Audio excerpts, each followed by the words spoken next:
다니엘서 8장 1절부터 14절까지 말씀입니다. 다니엘서 8장 1절부터 14절까지 말씀 함께 보겠습니다.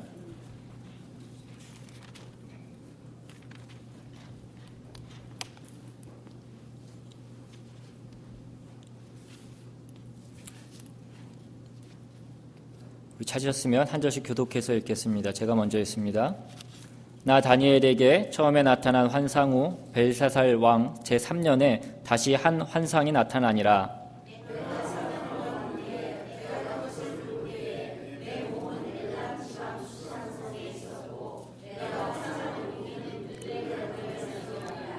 내가 눈을 들어 본즉 강가에 두 뿔 가진 수양이 섰는데 그 두 뿔이 다 길었으며 그중 한 뿔은 다른 뿔보다 길었고 그 긴 것은 나중에 난 것이더라.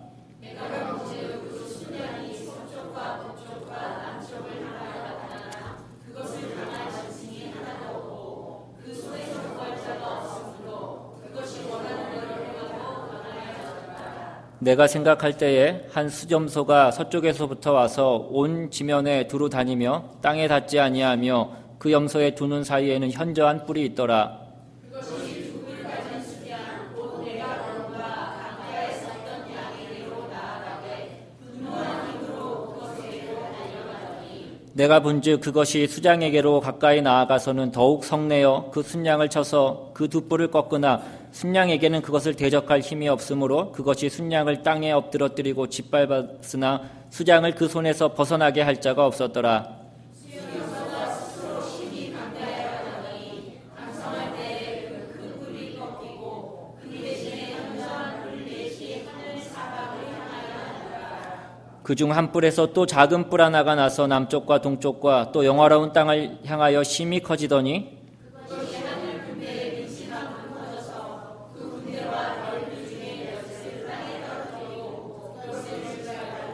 또 스스로 높아져서 군대의 주제를 대적하며 그에게 매일 드리는 제사를 없애버렸고 그의 성소를 헐었으며 그의 악으로 말미암아 백성이 매일 드리는 제사가 넘김바 되었고 그것이 또 진리를 땅에 던지며 자유로 인하여 형통하였더라. 내가 들은즉 한 거룩한 이가 말하더니 다른 거룩한 이가 그 말하는 이에게 묻되 환상에 나타난 바 매일 드리는 제사와 망하게 하는 죄악에 대한 일과 성소와 백성이 내준 바 되며 짓밟힐 일이 어느 때까지 이를꼬 하매 그가 내게 이르되 2003년 주야까지니 그때의 성소와 정결하게 되리라 하였느니라. 아멘. 기도하겠습니다.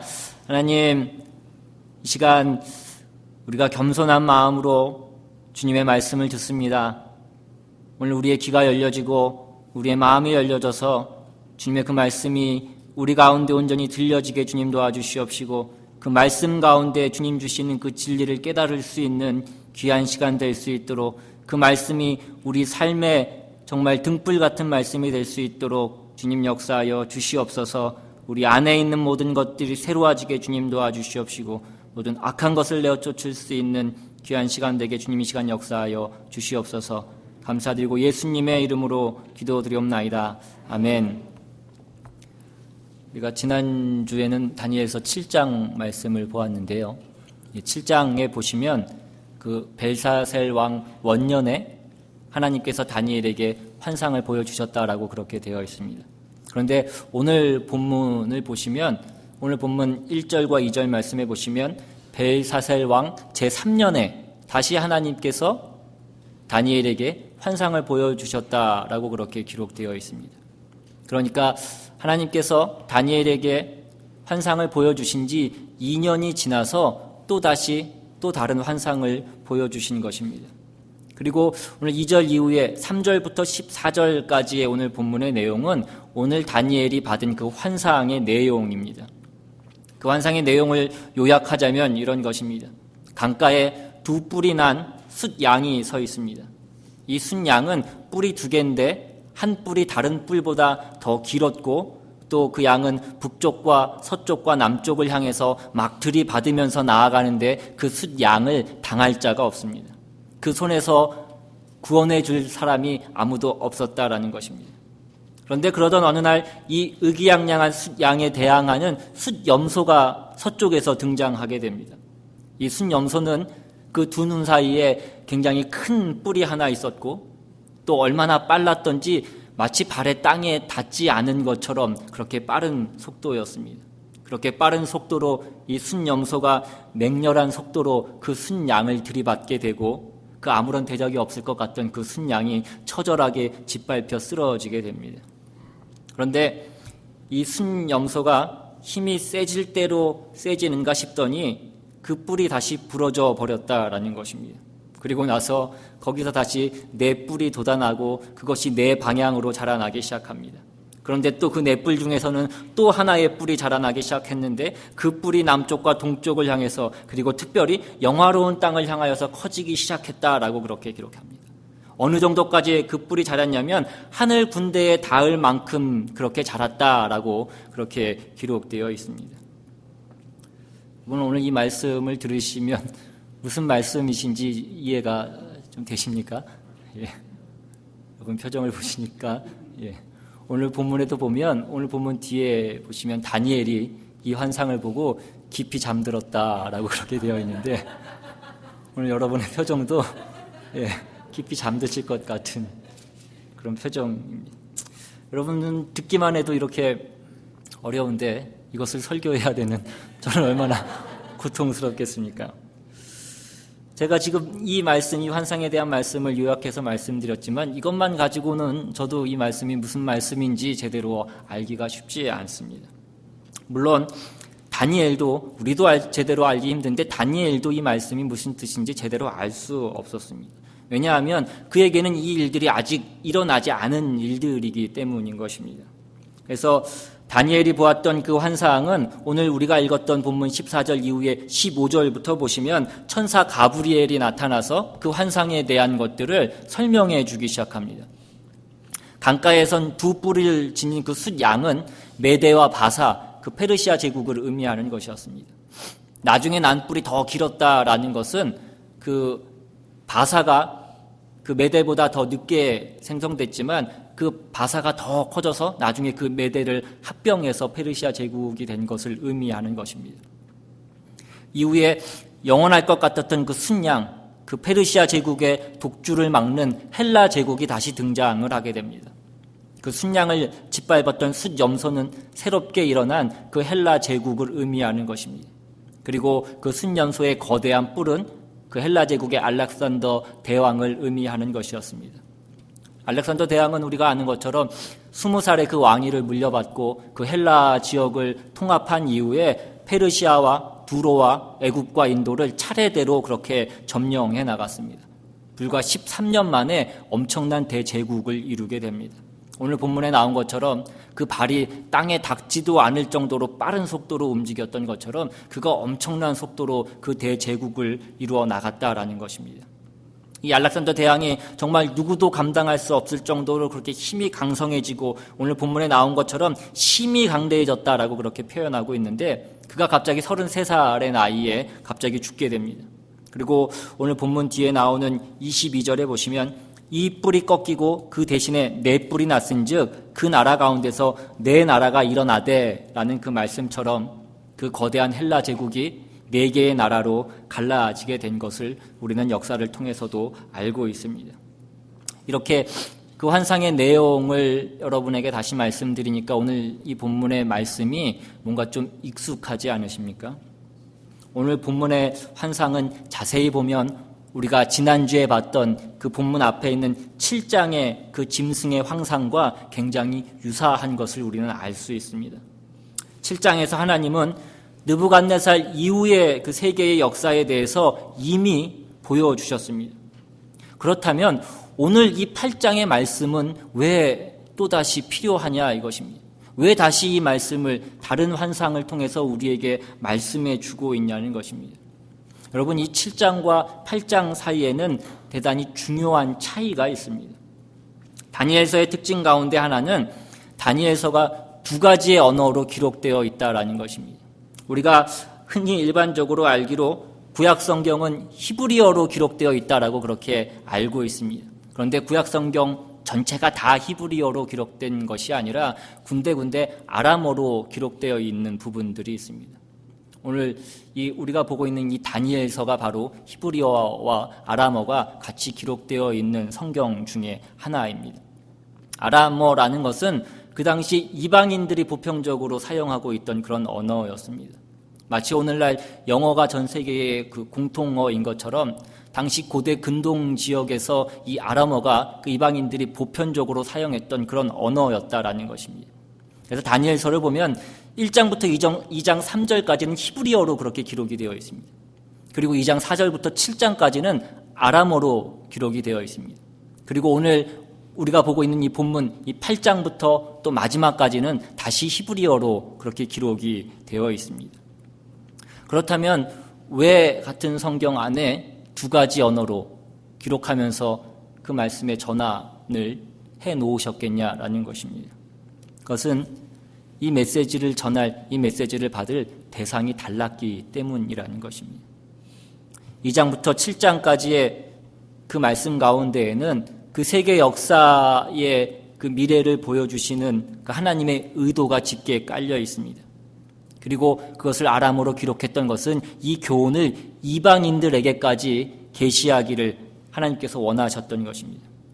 그렇다면 8장부터 다시 히브리어로 기록하신 것은 무슨 뜻이겠습니까?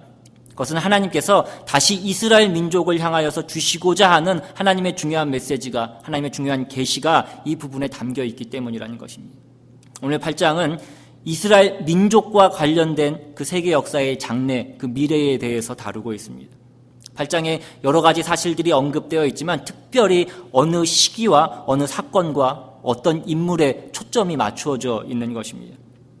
오늘 본문 9절과 10절 말씀해 보시면 그중 한 뿔에서 또 작은 뿔 하나가 나서 남쪽과 동쪽과 또 영화로운 땅을 향하여 심히 커지더니 그것이 하늘 군대에 미칠 만큼 커져서 그 군대와 별들 중에 몇을 땅에 떨어뜨리고 그것들을 짓밟고 라고 그렇게 되어 있습니다. 네 뿔 이후에 작은 뿔 하나가 돋았다라고 그렇게 기록합니다. 그것이 영화로운 땅을 향하여 심히 커지고 하늘 군대에 미칠 만큼 그렇게 커졌다라고 기록하고 있습니다.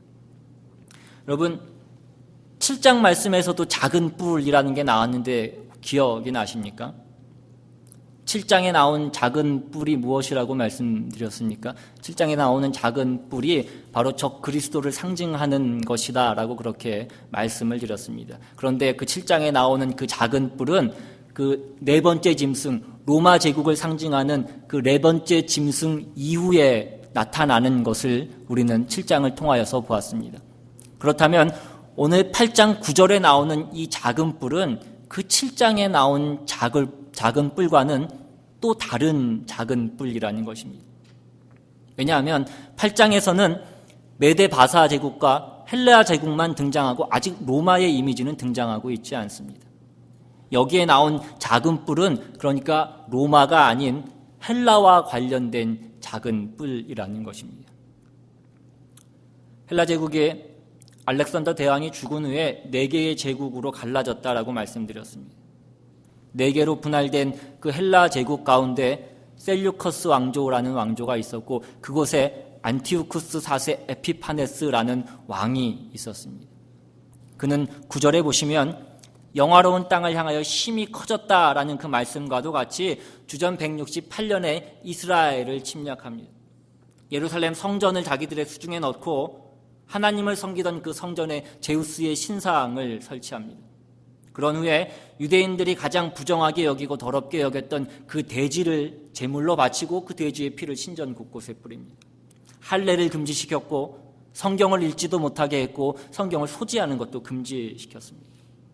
오늘 본문 뒤에 11절, 14절 말씀을 보시면 또 스스로 높아져서 군대의 주제를 대적하며 그에게 매일 드리는 제사를 없애버렸고 그의 성소를 헐었으며 그의 악으로 말미암아 백성이 매일 드리는 제사가 넘긴 바 되었고 그것이 또 진리를 땅에 던지며 자의로 행하여 형통하였더라. 내가 들은즉 한 거룩한 이가 말하더니 다른 거룩한 이가 그 말하는 이에게 묻되 환상에 나타난 바 매일 드리는 제사와 망하게 하는 죄악에 대한 일과 성소와 백성이 내준 바 되며 짓밟힐 일이 어느 때까지 이를꼬 하며 그가 내게 이르되 2300주야까지 그때에 성소가 정결하게 되리라 하였느니라.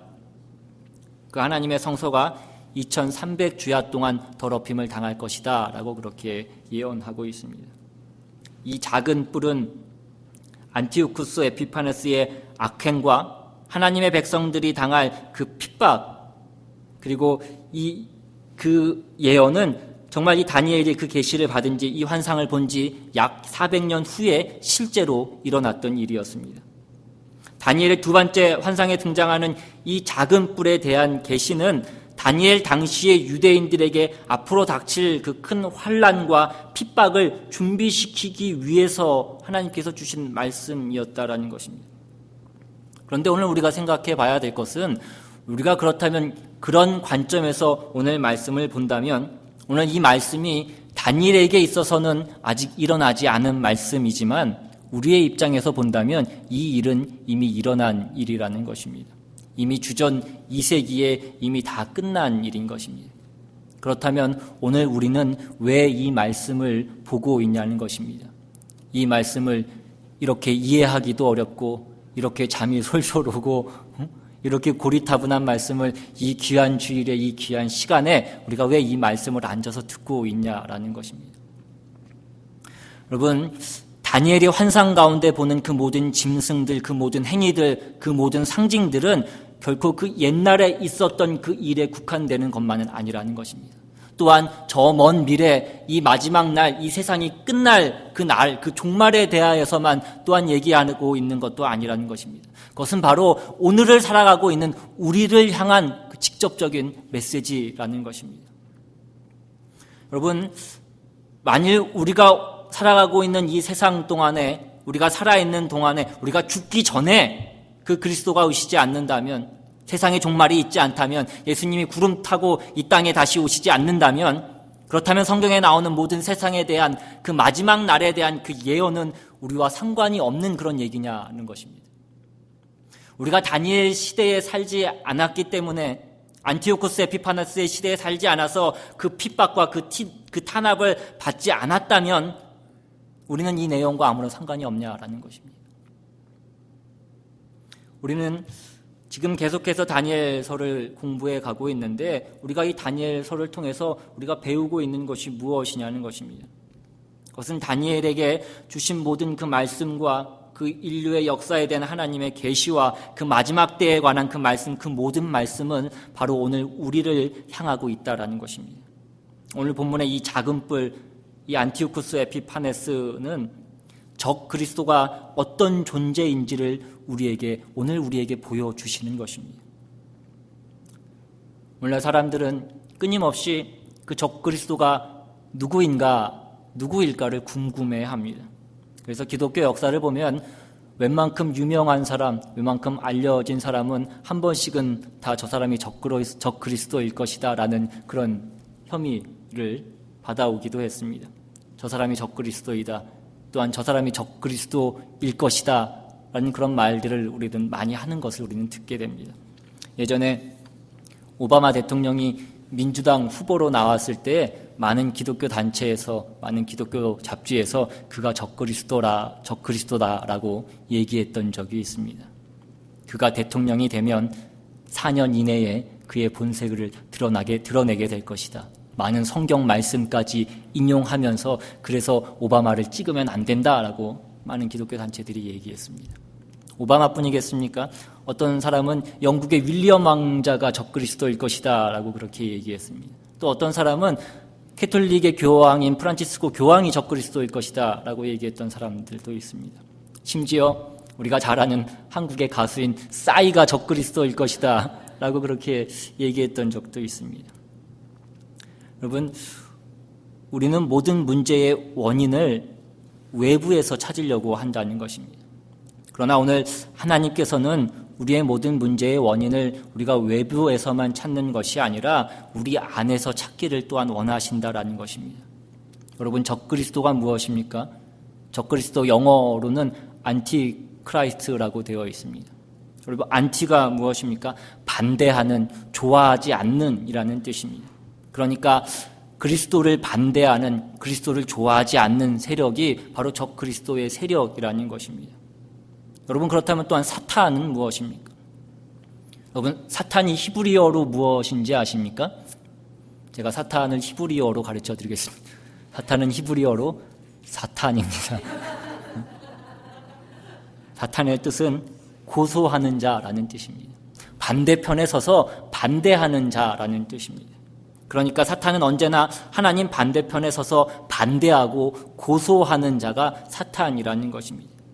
그러니까 예수님을, 그리스도를 반대하고 대적하는 게 적그리스도의 세력이고, 하나님을 반대하고 대적하고 그 반대편에서 고소하는 자가 사탄이라는 것입니다.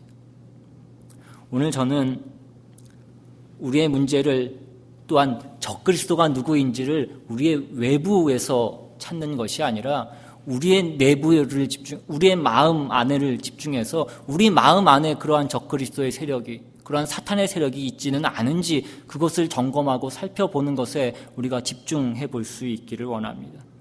오늘 본문을 통해서 나타나고 있는 적그리스도 세력의 특징이 세 가지가 있습니다. 첫 번째 특징은 그들이 엄청난 분노를 품었다라는 것입니다. 얼마나 큰 분노를 품었는지 오늘 본문 6절과 7절 말씀을 한번 보십시오. 그것이 두 뿔 가진 숫양 곧 내가 본 바 강가에 섰던 양에게로 나아가되 분노한 힘으로 그것에게로 달려가더니 내가 본즉 그것이 순양에게로 가까이 나아가서는 더욱 성내어 그 순양을 쳐서 그 두 뿔을 꺾으나 순양에게는 그것을 대적할 힘이 없으므로 그것이 순양을 땅에 엎드러뜨리고 짓밟았으나 순양을 그 손에서 벗어나게 할 자가 없었더라. 6절에 보시면 분노한 힘으로라고 그렇게 되어 있습니다. 그리고 7절에 보시면 더욱 성내었다라고 그렇게 되어 있습니다.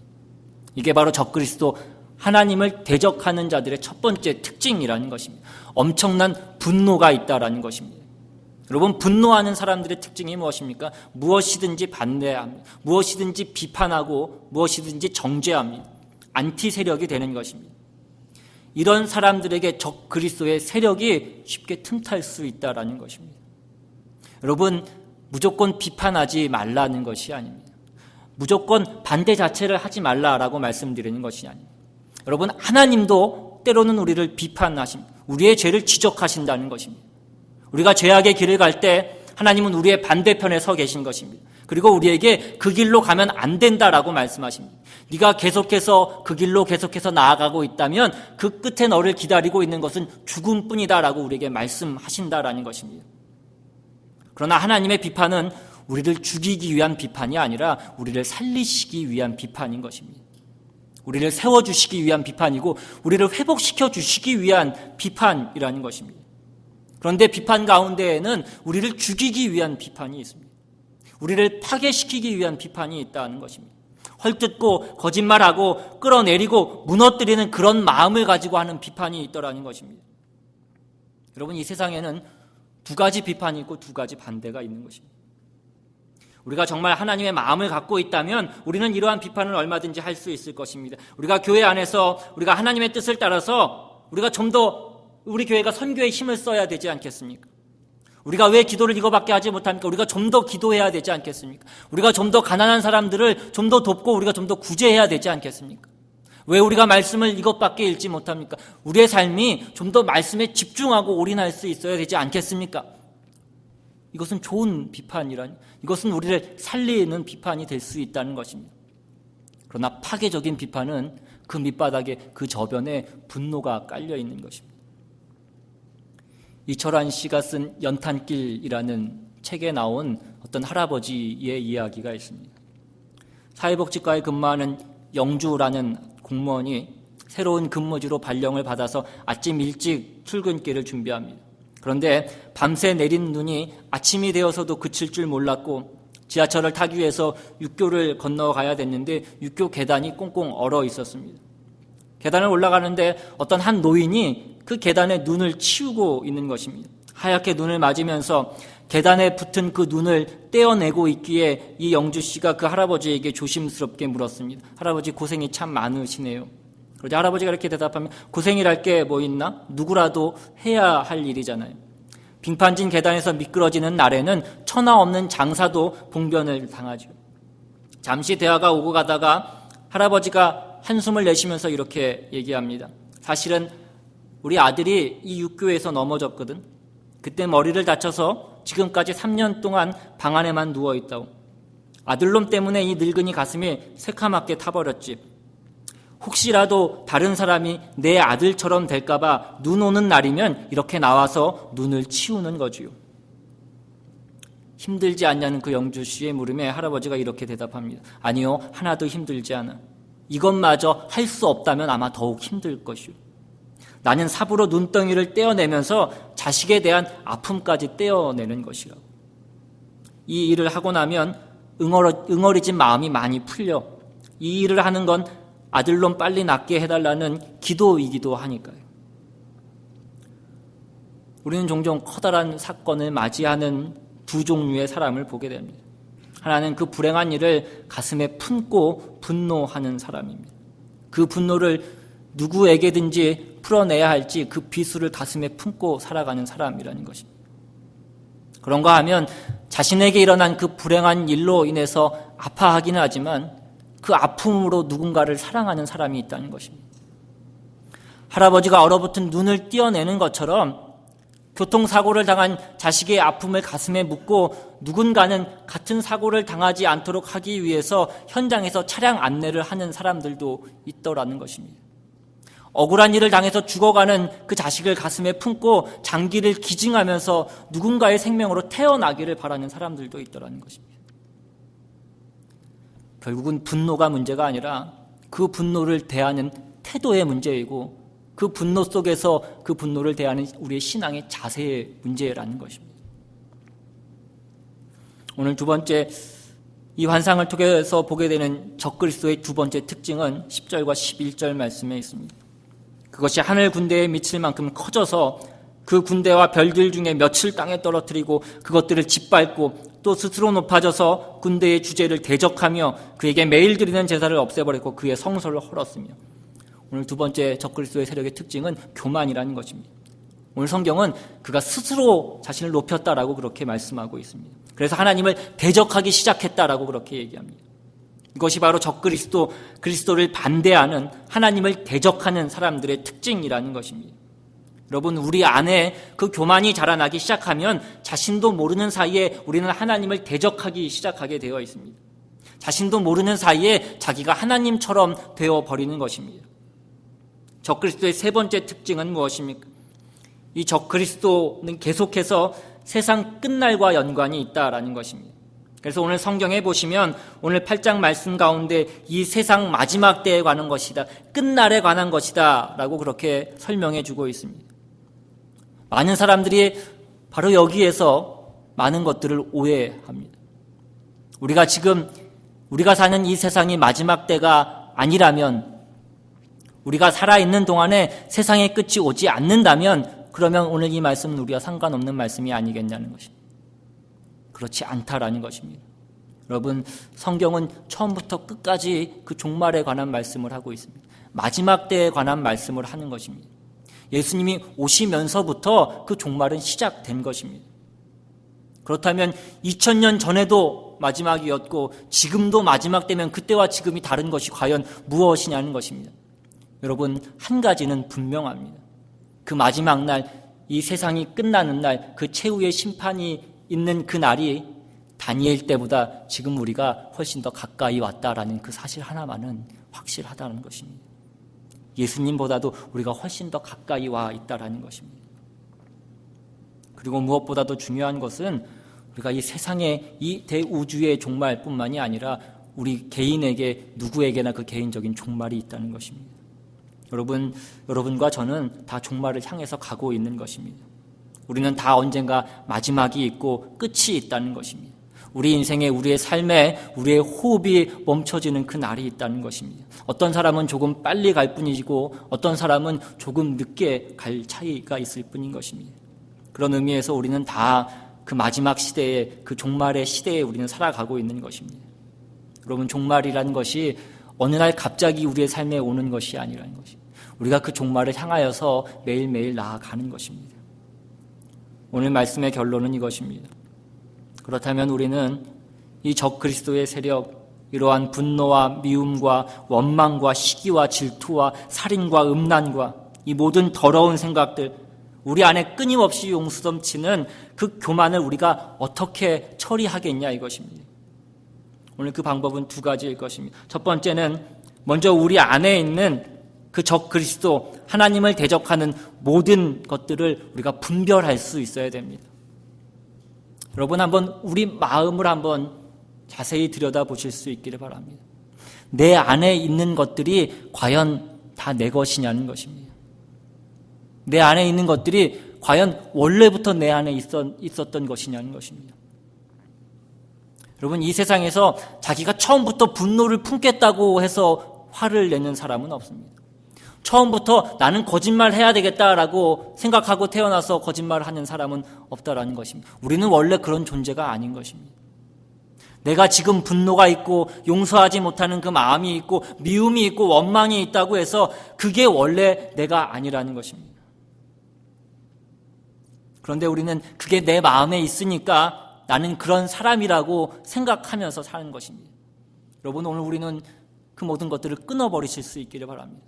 하나님으로부터 오지 않는 모든 감정, 모든 생각, 모든 관계, 모든 환경과 여건, 그 모든 것들을 끊어버리실 수 있기를 바랍니다.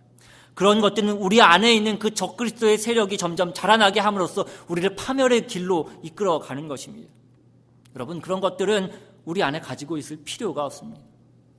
주님 앞에 내려놓으실 수 있기를 바랍니다. 주님께서 그 모든 것들을 십자가에 못 박아 죽으실 것입니다.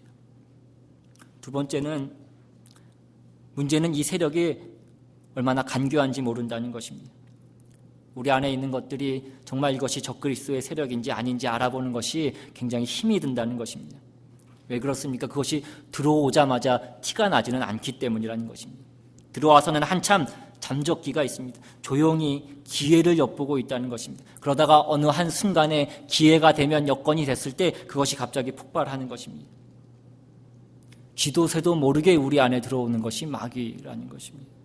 쥐도 새도 모르게 우리 안에 분노와 미움과 원망과 교만을 심어 놓는 것이 마귀라는 것입니다.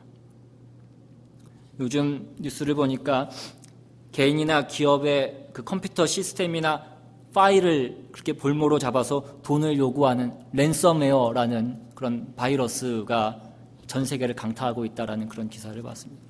일단 감염이 되면 그것이 사실상 복구가 어렵기 때문에 예방하는 것이 최선이다라고 그렇게 얘기합니다. 백신 프로그램도 최신 버전으로 업데이트를 해야 되고, 중요한 파일은 그 외장 하드에다 따로 저장해 놓는 습관을 갖는 것이 중요하다라고 그렇게 얘기합니다. 요즘은 그 안티바이러스 그 백신 프로그램들이 많이 발전돼서 많이 편해졌지만, 예전에는 우리가 그 백신 프로그램을 가지고 정기적으로, 우리가 수동적으로 매번 정기적으로 이렇게 모든 컴퓨터에 있는 파일들을 검사를 했어야 됐습니다. 때로는 그것이 시간이 걸리는 일이기도 하고, 때로는 귀찮은 일이기도 했지만, 그것이 꼭 또한 필요한 일이기도 했습니다. 그런데 우리가 이 검사를 하지 않으면 나도 모르는 사이에 그 바이러스가 컴퓨터 안에 침투해 들어와 있는 것입니다. 그리고 그 안에 있는 모든 데이터를 빼앗아가고 심지어는 컴퓨터 자체를 망가뜨리는 것입니다. 우리의 영적인 삶도 마찬가지라는 것입니다. 우리가 영적으로 매일매일 우리의 삶을 점검하지 않으면 우리 안에 나도 모르는 사이에 들어와 버린 그 죄의 세력이, 그 교만의 세력이, 그 분노가, 그 원망이, 그 섭섭함이 우리 안에서 계속해서 그것들이 자라난다라는 것입니다. 얼마나 교묘하게 자라나는지 그것이 마치 나라고 생각하게 만든다라는 것입니다. 난 이런 사람이고 이렇게 할 수밖에 없는 사람이라고 우리를 생각하게 만든다는 것입니다. 여러분, 날마다 우리의 영적인 상태를 점검하실 수 있기를 바랍니다. 우리가 일주일에 한 번 교회에 오시는 걸로, 일주일에 한 번 검사하시는 걸로 만족하시지 마시고 매일매일 아침, 점심, 저녁으로 매일매일 우리의 삶 가운데 우리의 삶을 점검하실 수 있기를 바랍니다. 우리가 일주일에 한 번만 우리의 삶을 점검한다면 나머지의 시간들은 어떻게 하겠냐는 것입니다. 우리를 유혹하고 끊임없이 우리 주위에서 우리를 무너뜨리고 넘어뜨리고 침입해 들어오는 그 영적 바이러스를, 그 안티크라이스트 세력을 오늘 이 시간 우리가 꺾게 될 수 있기를 주님의 이름으로 축원합니다.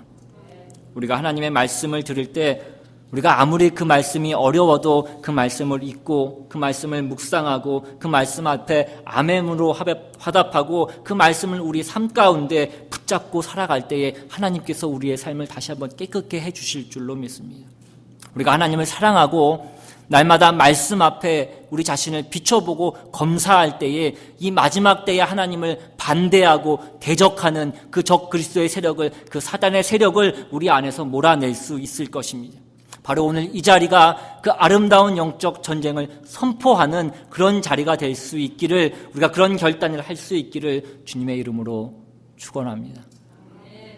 오늘 시간 찬양하시고 또 받은 말씀 생각하시면서 기도하실 수 있기를 원합니다. 우리가 우리의 모습을 늘 들여다볼 때 우리 안에 있는 것이 늘 부끄럽고, 우리 안에 있는 것이 때로는 하나님의 반대편에 서 있고, 원망이 있고 미움이 있고 또 분노가 있는 것을 발견하게 될 때가 있습니다. 오늘 우리 안에 있는 그 모든 것들, 하나님 보시기에 기쁘시지 않은 것들, 하나님을 대적하는 그 모든 것들을 우리가 주님 앞에 온전히 내려놓을 수 있기를 바랍니다.